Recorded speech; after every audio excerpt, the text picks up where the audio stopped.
বেশ শীত পড়ছে, শীতের আমেজ পূর্ণ করে নিতে পিঠার বিকল্প নেই। হ্যালো ভিউয়ার্স, আসসালামু আলাইকুম। তৈরি করে দেখাবো নকশি ভাপা পুলি পিঠা।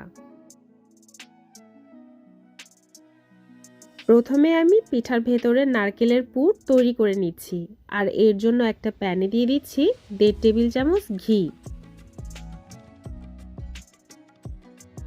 দিয়ে দিচ্ছি একটা তেজপাতা, 2টা দারুচিনি আর 2টা এলাচ।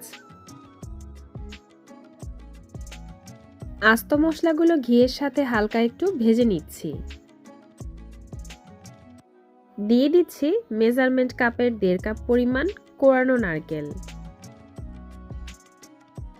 ঘিয়ের সাথে কোরানো নারকেল কিছুক্ষণ ভেজে নিব।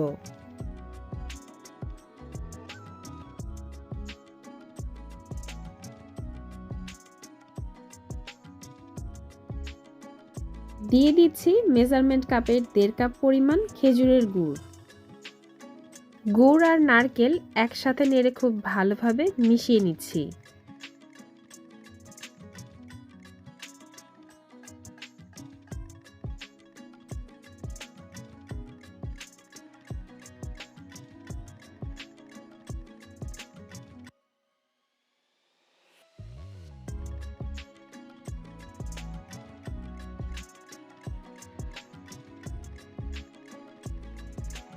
অ্যাড করে দিচ্ছি 1/4 কাপ গুঁড়া দুধ।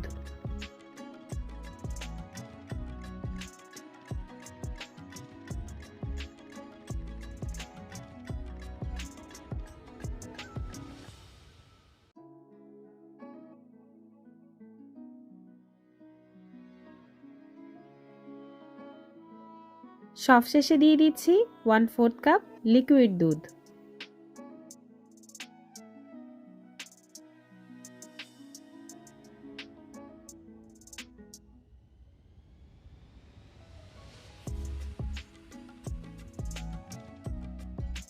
এখন এই নারকেলের পুর চুলা থেকে নামিয়ে এক সাইডে রেখে দিব। এর ভিতরে যে আস্ত মশলাগুলো দিয়েছিলাম সেগুলো তুলে ফেলে দিয়েছি। এবার পিঠার ডো তৈরি করে নিব, আর এর জন্য একটা প্যানে দিয়ে দিচ্ছি মেজারমেন্ট কাপের 2 কাপ আর 1/4 কাপ নর্মাল পানি। দিয়ে দিচ্ছি 1 চা চামচ লবণ আর 1 চা চামচ ঘি।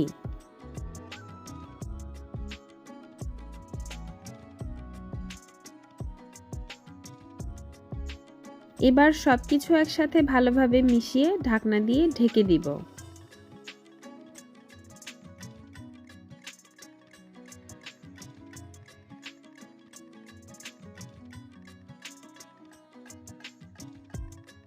দেখতেই পাচ্ছেন পানি ফুটে উঠেছে। এখন এই পর্যায়ে অ্যাড করে দিব মেজারমেন্ট কাপের 2 কাপ পরিমাণ চালের গুঁড়া।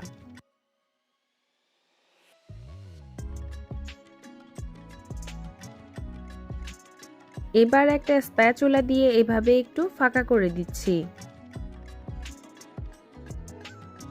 চুলার একদম লো ফ্লেমে ঢাকনা দিয়ে ঢেকে দিব 5 মিনিটের জন্য, যেন চালের গুঁড়া খুব ভালোভাবে সিদ্ধ হয়ে যায়।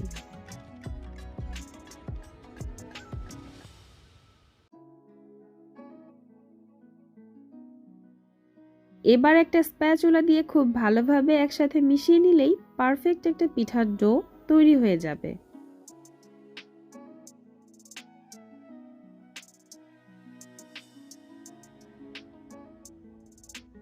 এখন চুলা থেকে নামিয়ে রেস্টে রেখে দিব 5 মিনিটের জন্য।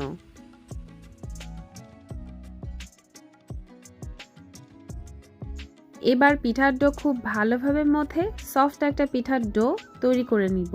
পিঠার ডো যত ভালোভাবে মথে নিবেন পিঠাটা কিন্তু ততটাই সুন্দর হবে। লম্বা একটা রোলের শেপ দিয়ে রোলটাকে ছোট ছোট টুকরো করে কেটে নিচ্ছি।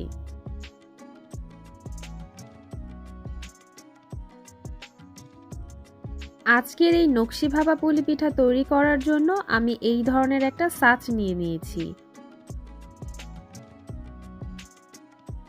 প্রতিটা ছাঁচের সাথে ঠিক এই রকম কয়েকটা ডিজাইন থাকে। ভেজা পাতলা সুতির কাপড় অথবা কিচেন টাওয়াল দিয়ে এভাবে ঢেকে দিতে হবে, যাতে উপরের পাটটা ড্রাই না হয়ে যায়। এবার ছোট ছোট টুকরো করে রাখা পিঠার ডো দিয়ে এভাবে করে বাটির শেপ দিয়ে নিব।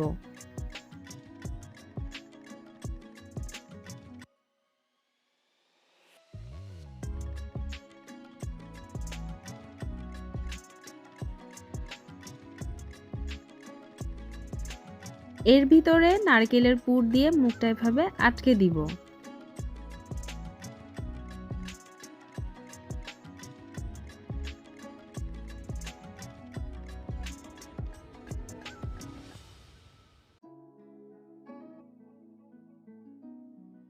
এবার গোল একটা বলের শেপ দিয়ে ছাঁচের ভিতর দিয়ে প্রেস করলেই তৈরি হয়ে যাবে নকশি ভাপা পুলি পিঠা।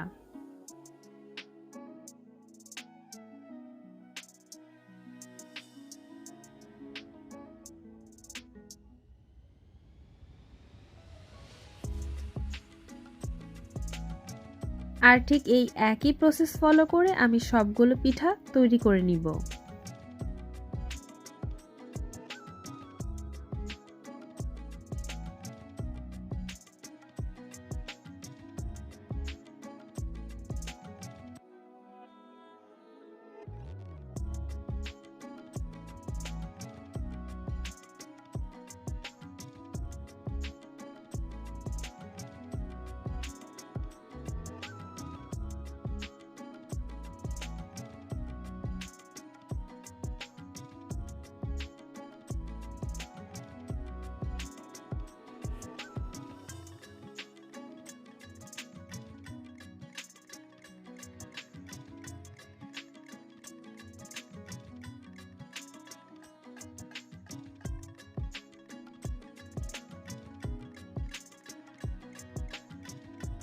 আজকের পিঠাটা আমি রাইস কুকারে তৈরি করব। এজন্য রাইস কুকারের পাত্রে কিছুটা পানি নিয়ে নিয়েছি আর উপরের যে স্টিমার আছে সেটা বসিয়ে দিয়েছি আর এর উপরে পিঠাগুলো দিয়ে ভাপে সিদ্ধ করব। এখানে কিন্তু পানিটা এমনভাবে দিতে হবে যাতে বেশি না হয়, কারণ পানিটা যখন ফুটবে সেটা যেন পিঠার গায়ে পর্যন্ত না পৌঁছায়। পিঠাগুলো ভাপে দেওয়ার আগে আমি এর উপরে পাতলা টাওয়াল বিছিয়ে নিচ্ছি। এতে করে হবে কি, পানিটা সরাসরি পিঠার গায়ে লাগবে না আর পিঠাগুলো ভিজে যাবে না। আপনারা চাইলে এখানে পাতলা সুতির কাপড়ও ব্যবহার করতে পারেন, তবে অবশ্যই কাপড়টা সাদা রঙের হতে হবে।